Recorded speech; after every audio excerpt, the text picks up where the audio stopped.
Cette semaine chez Weir, les deux événements principaux. Le premier, c'est qu'on a notre Head of Space, Kevin, qui est actuellement en voyage en Corée et au Japon. Donc en Corée, on rencontre essentiellement l'agence spatiale coréenne, les acteurs qui vont autour de ça, et évidemment l'ambition de la Corée à développer un programme lié au PNT. Pour ça, on est accompagné notamment par des gens du CNES et d'autres acteurs de l'écosystème français. Mercredi, Kevin a été à un gros salon Space au Japon, à Tokyo. Et puis jeudi et vendredi, il y a eu plein de rencontres avec la JAXA, qui est l'agence spatiale japonaise, plein de rencontres avec des acteurs de l'écosystème spatial japonais pour voir les collaborations possibles autour du PNT et du LEO PNT au Japon. Le deuxième point sur lequel on a beaucoup travaillé cette semaine et sur lequel tout le reste de l'équipe était, c'est nos POC. On monte en puissance au niveau du déploiement des POC. Cette semaine chez Weir, on a 2 POC en parallèle qui tournent, chez 2 grands noms industriels français, et en troisième, un gros troisième POC qui arrive la semaine prochaine. Les 2 POC de cette semaine, ça se passe plutôt bien, même si dans chaque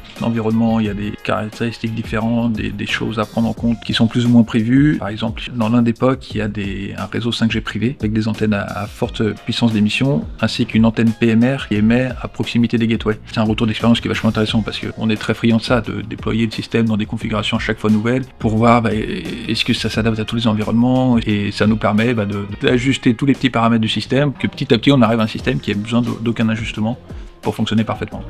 Et nous on se retrouve la semaine prochaine, même jour, même heure, pour plus de news.